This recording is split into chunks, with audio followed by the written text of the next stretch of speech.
Promise Software was a computer that was developed by Bill and Nancy Hamilton out of Washington, D.C.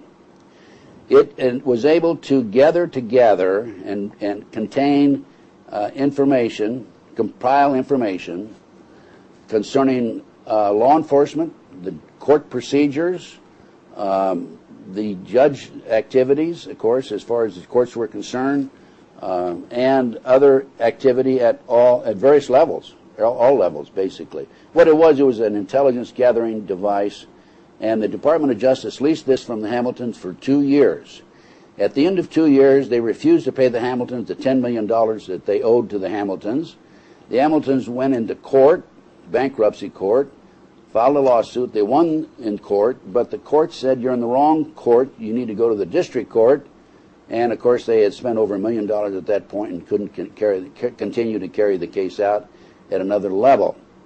Now, after the Department of Justice refused to pay the Hamiltons, they gave the Reagan administration, through former Attorney General Meese, gave the Promise Software to a fellow named Earl Bryant. Earl Bryant's former owner of the United Press International. Bryant then took this computer, Promise Software, sold it to the Canadians, the English, the French, and the Israelis. And what the British, Canadians, French, and Israelis didn't know at the time was that we had put a trap door in that computer, so all the information, intelligence information that those countries gathered was also available to us, unknown to those countries, of course. The person who put that trap door together was an individual named Michael Riconosciuto. Michael was an intelligence agent for a number of years, and the Brooks Committee in the 1980s, around 1990 actually, late 1980s, early 1990s, had a hearing. Michael was contacted and asked to testify about his involvement in installing the trapdoor into this computer. And he received a phone call, according to Michael, from a fellow named Vietnix with the Department of Justice. Vietnix told him, if you testify before Congress, you will be sorry. Michael refused, ignored the warning, and testified. 6 weeks later, he was arrested for drugs, tried, and sentenced to 30 years. Michael claims he was set up on the drug arrest. I am inclined to believe that's true. This is a first offense, drug offense. You get 30 years. Michael's only mistake there was that he was testified and told the truth. I have been Michael's investigator of record for 20-some years. I met Michael in 1982. And for a year and a half prior to 9/11, I attempted to get in and see Michael in prison. I was not allowed in the prison to visit him at that time, at any time during that period. I was finally able to gain access to Michael in January of 2003. And as a matter of fact, I spent 3 days with Michael, January 3rd, 4th, and 5th. And Michael gave me information, and the reason he'd been trying to get to me and give me this information about his involvement, or his development, actually the development, not involvement, the development of information concerning a terrorist activity in America. Michael told me at that time that in January, February 2001, he, through his sources, had gained information that there would be terrorist attacks in the United States by the Arabs. Now, you have to understand, the question arises, how could Michael develop this information while he's in prison? Well, in the spring of 1986, I was contacted by a high-level official in the Reagan administration, asked if I could help the Afghan rebels in their fight against the Soviets. I contacted Michael, knowing Michael's contacts within the community, intelligence community, and his knowledge of weapons. And Michael and I met with an individual from the State Department / CIA, and there was a fourth person there, Tim Osman. We later learned that Tim Osman was Osama bin Laden. As a result of that meeting, I actually didn't do much. I just introduced the parties, and then I dropped out of the picture. But as a result of that meeting, Michael continued and ended up furnishing the surface-to-air missiles to the Afghan rebels that defeated the communist Soviets. Now, you have to understand this also. This was a patriotic move by me because we were fighting the communists. Bin Laden was our ally, our friend at that time. So that's how Michael developed this information. Now, Michael told me in my prison visit with him in January that he made every effort to contact authorities, was unsuccessful, and finally his attorney in Chicago was able to write a letter to Colin Powell. He told Colin Powell, Secretary of State, that Michael, he didn't use the name Michael, he said one of his clients, had information about a forthcoming terrorist attacks. And it was subsequent to that that Michael was interviewed in March of 2001 by an FBI agent. I might also mention that this attorney in Chicago furnished this information to the U.S. attorney and to the FBI in Chicago and had meetings with FBI agents there. So Michael was interviewed by the FBI in March of 2001, and at that time he told the FBI and Agent Kutry, resident agent out of the Williamsport, Pennsylvania resident agency, that he had information, and he furnished the identification of the American, so-called American, but actually was Arab, in New Jersey, who was coordinating forthcoming terrorist attacks on the United States. I'm reading from the report that I did, by the way.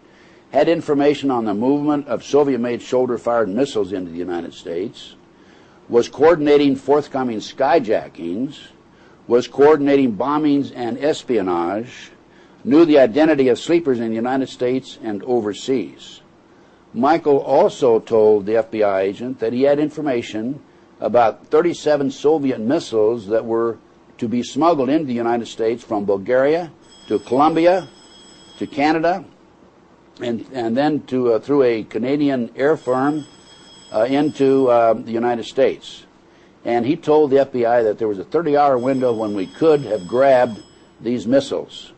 So Michael thought he had done his patriotic duty, furnishing this information to the FBI. And on September the 11th, 2001, he was quite shocked and surprised at the occurrence of 9/11. On September the 13th, 2001, he was visited again by Special Agent Kutry of the FBI, and there was another unidentified agent with him. And at that time, here's what Kutry said to Reconnaissado. He wanted to know why Reconnaissado was bothering the FBI and wasting its time. He accused Reconnaissado of seeking publicity, accused Reconnaissado of being anti-FBI and anti-government, called Reconnaissado a conspiracy theorist, called Reconnaissado a know-it-all, called Reconnaissado a hoaxer, and threatened him with prosecution. Now that isn't all. Let me mention this, that shortly after I sent a letter to Senator George Allen of Virginia, and in this letter I asked the senator to communicate with the FBI and determine the exact date that Michael was interviewed in March 2001. We wanted to verify, and we wanted the FBI itself to confirm that they'd interviewed Michael, right, for documentation. Shortly after I sent this letter to the senator, 4 of Michael's friends who had been in communication with Michael while he was in prison and were not knowledgeable, professionally knowledgeable about terrorism, were contacted by the FBI. The FBI, without search warrants, seized their computers, and they demanded all letters, documents, correspondence, books, and so forth, and also inquired about the Arabs' contacts of Reconnaissado. Those people said that they were more interested in the Arab contacts than they were in any information that Michael had given to them. This information that I'm giving to you is, by the way, is documented, well documented, in Michael's personal letters, in his handwriting. Here's one of his letters. I'll hold this up for you. This is an example. Okay, that's Michael's handwriting. And here is one of the letters he wrote to his attorney. And the date stamp on this is February the 6th, 2001. You can see it right up here in the corner.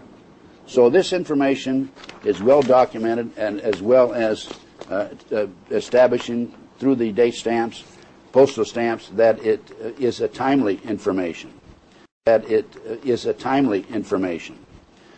I took this report that I've compiled as a result of my work with Michael and contacts with Michael. I was in Washington, D.C. for 3 weeks, and I disseminated this report to every committee on the Hill, to 155 congressmen, senators, and also to Mr. Lee Hamilton, who is co-chairman of the President's Commission to investigate 9/11. I also had a personal telephone conversation with Mr. Lee Hamilton, and at that time I said, and this I sent this January 29, 2003, I said, Michael has considerably more information about terrorist activity than is in my report. For example, he claims to have details concerning the anthrax letters to the Congress. This is my communication to the senator. I was in Washington. I did not have access to a typewriter, so I wrote it in longhand. I also sent a letter to Senator Leahy, New Hampshire, and I gave him the same basic information. And I told him Michael had other information on the 9/11 attack, and he also knows the identity of the person who has the anthrax letters. Here's my letter or communication to the senator. Okay. And then I took my report and I disseminated it to the U.S. Attorney General of the United States, to Mr. Glenn Fine, Inspector General, U.S. Department of Justice, Tom Ridge, Homeland Security, Roscoe Howard, U.S. Attorney, Washington, D.C., John Keeney, Criminal Division, Department of Justice, John Roberts, Office of Professional Responsibility, Department of Justice, Rob Davis, Office of Intelligence and Policy, Department of Justice, Donald Rumsfeld, Secretary of Defense, the Joint Chiefs of Staff in the Pentagon, Colin Powell, State Department, Intelligence and Research, State Department, CIA, Washington, D.C., Foreign Intelligence Advisory Board, State Department, Kenneth Melson, U.S. Attorney, Northern District of Virginia, the National Security Agency, State Department also, and National Security Advisors, excuse me, with the State Department, National Security Council, NSC, the White House, that's the intelligence branch of the President, by the way, Paul McNulty, U.S. Attorney, Alexandria, Virginia, Tommy Thompson, Secretary of Health, and so forth. I took my report also, and I contacted the Washington Post, the New York Times, and the LA Times. I call them the Three Sisters. And I gave them a copy of the report, and I followed up with a telephone conversation, and I then I learned that they were not going to print the story. I also gave the report to the Associated Press in St. Paul, Minnesota. And this is, I contacted the reporter who has been in touch with Colleen Rowley, the FBI agent who tried to get a search warrant on Missouri and was turned down. And his name is Patrick Cow. And I called him 10 days later, and I said, are you going to report my story? And he said, no. And I said, why? He said, because it's too big. It's too big to report. I can't believe it. As a result of I'll say, stirring up the pot, which is what I did, of course, we finally received a letter back from the FBI, and this is dated May 22, 2003.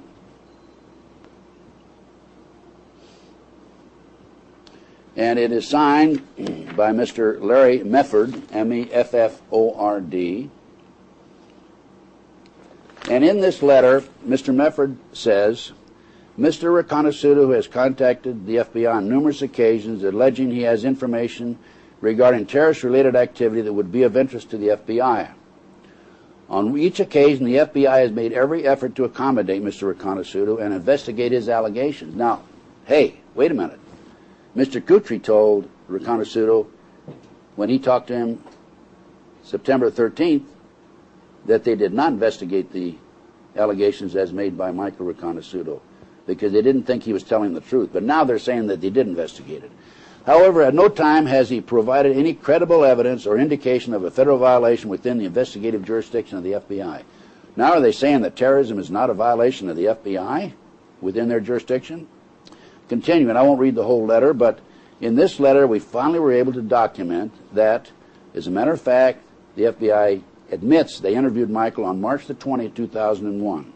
And in this letter, the Assistant Director, Mefford, states that on March 20, 2001, an FBI representative interviewed Mr. Reconnaisuto at the Allenwood Federal Correction Institute concerning his allegations, and appropriate steps were taken to investigate his concerns. They were not only his concerns, they were our concerns, the whole country's concerns. However, there was no indication of any violation of federal law within our investigative jurisdiction. Did you listen to the report, my report of what Michael told me and told the FBI? And now they're saying there's no indication of any violation of federal law within our jurisdiction? Continuing over on the next page, Mr. Reconnaisuto was not deemed to be a credible source of information concerning the terrorist attacks of September 11, 2001. Also, in conclusion, excuse me, in view of the FBI's documented efforts to accommodate Mr. Reconnaisuto and complete lack of credibility information he has provided, in addition to the numerous FBI sources that have been spent investigating Reconnaisuto's allegations, no additional contacts will be made with him. In the event Mr. Reconnaisuto has information he would like to provide to the FBI, he may do so by sending it to the nearest FBI field office. I hope this information is helpful in responding to your constituent. I am returning your enclosures as requested. Now, Michael Reconnaisuto, let me get this straight. He furnished information about forthcoming terrorist activity. He said he furnished the names of the person in the United States who was behind this movement. He said he had other information, by the way, but he did not want to provide this additional details until he was granted immunity. And the FBI never bothered to come back and talk to him about the additional information he had. They never attempted to give him any immunity. They never wrote to anybody in the authority in an effort to obtain immunity for Michael and then follow up with this information. Michael gave them this information in March 20th. The incident occurred on September the 11th, and he has no credibility. Unbelievable. I have in front of me a article dated June 27, Boston Globe, Boston, Massachusetts. And in this article, Mr. Mefford testifies before Congress. And here's what he says. The FBI is conducting investigations into Al-Qaeda and affiliated terrorist groups in 40 states, placing urgency on finding any sleeper cells that could mount any large-scale attacks, a senior official said yesterday. Larry Mefford, Assistant Director of the FBI's Counterintelligence Division, said after appearing before the Senate Judiciary Committee panel on terrorism that the investigations range from the people identified as Al-Qaeda operatives to uncorroborated tips from citizens. He goes on and stated before Congress, the network remains the most serious threat to U.S. interests both at home and overseas. Mefford told the panel that network includes groups committed to the international jihad movement, and it has demonstrated the ability to survive attacks. In the United States, the FBI worries most about it has not definitely located members of Al-Qaeda cells who might be able to pull off an attack like the 19 hijackers who flew planes into buildings on September the 11th, 2001. I want to also mention that Michael told the FBI, Mr. Kutry, in March of 2001, that his source in New Jersey had information about sleepers around the country, and Michael had the information about the identity of 30 skyjackers who were going to be involved in this attack. There were to have been 6 skyjackings, not 4. The other 2 planes did not take off, apparently because FAA grounded the airplanes after the first 4 were in flight. And Michael said he had the knowledge about not only their true identity, but also the false identification that they were using.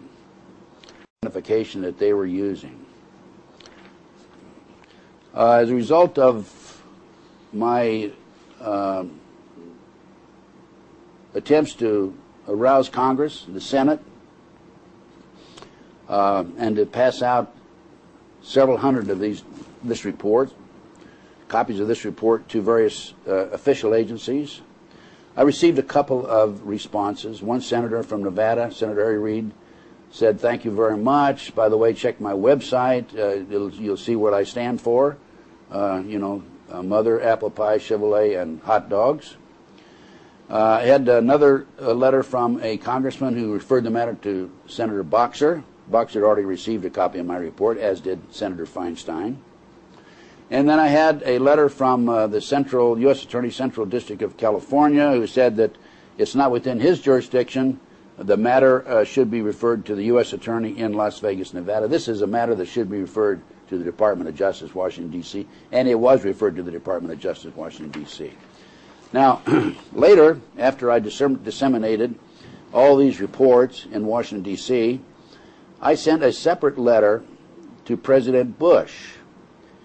And what I said in my letter there was, hey, I've been harassed, and as a matter of fact, I found an individual in the basement of the complex where I stay in Los Angeles, and I ran him out of there. He was a biker type with bandana, headband, a leather jacket, chains down to the floor, to the ground.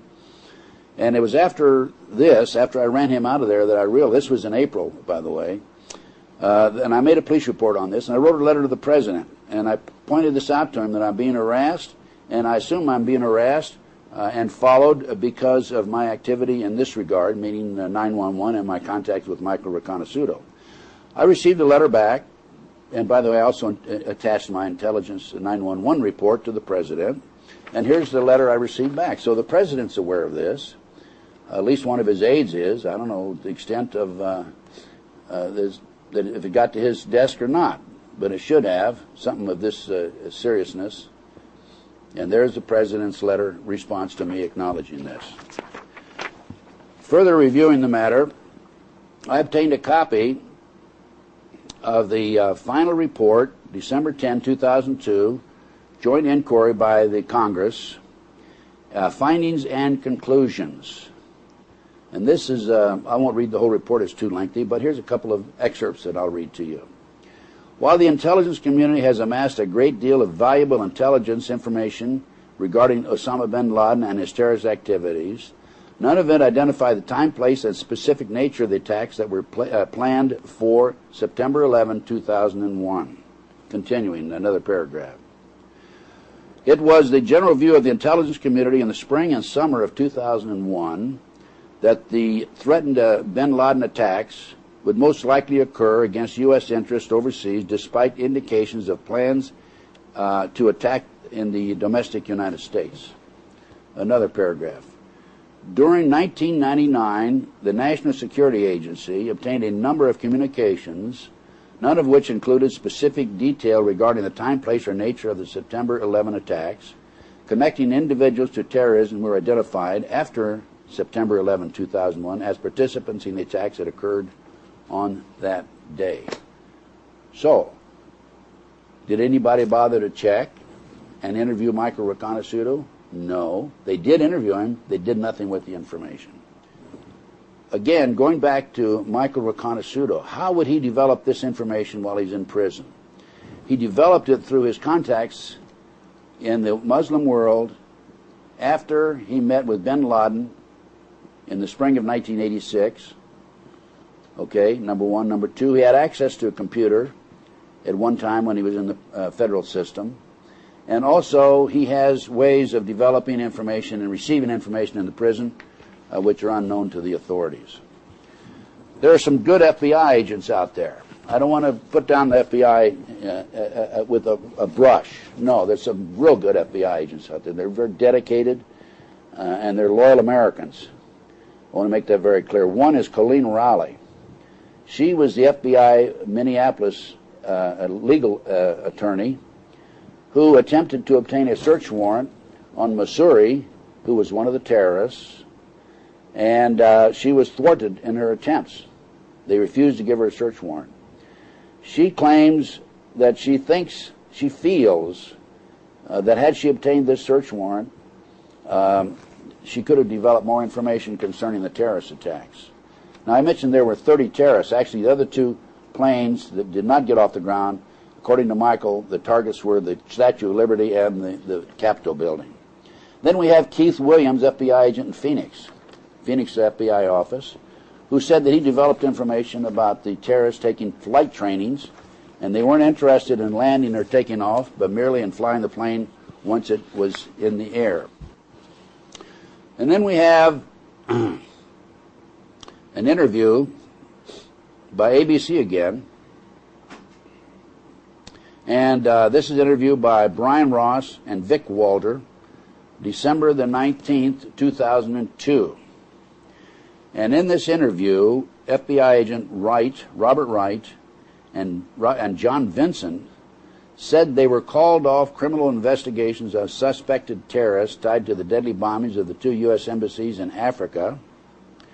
U.S. officials say Al-Qaeda was responsible for the embassy attacks and the September 11, 2001 attacks in the United States. This is a quote. September the 11th is a direct result of the incompetence of the FBI's International Terrorism Unit.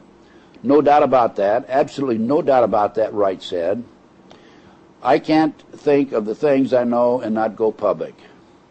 Continuing, Wright said that he passed the he pressed for information and authorization to open a criminal investigation into the money trail of this group, and his supervisors stopped him.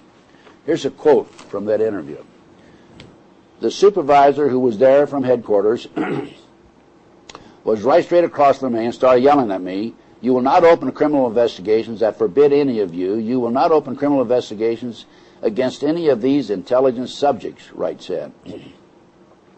Even though they were on a terrorist task force and said they had proof of criminal activity, Wright said he was told not to pursue the matter. I followed up with this matter, and I contacted the assistant U.S. attorney who was working with Mr. Wright and also Mr. Vincent. His name is Mark Flessner, F-L-E-S-S-N-E-R. I gave Mr. Flessner a copy of my 911 report interview with Riconosciuto. And he was also interviewed on this ABC show. Did I say ABC?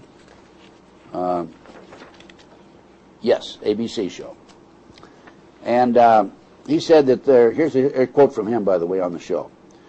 There were powers bigger than I was in the Justice Department and within the FBI that simply were not going to let the building of a criminal case, happen, and it didn't happen, Flessner said. Now, to make things worse,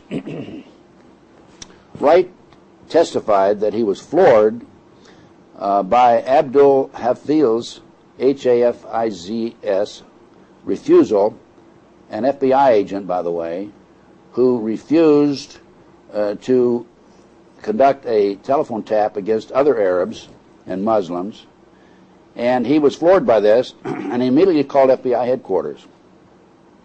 Their reaction surprised him even more. The supervisor from headquarters says, quote, "Well, you have to understand where he's coming from, Bob." I said, no, I understand where I'm coming from," said Wright. "We both took the same damn oath to defend the country against all enemies, foreign and domestic," and he just said, no way in hell. This is a quote again from him. So what made him really more uneasy was the fact that Abdel, far from being reprimanded, was promoted to one of the FBI's most important anti-terrorist posts, the American Embassy in Saudi Arabia, to handle investigations for the FBI in that Muslim country. So what's happening in America today, folks?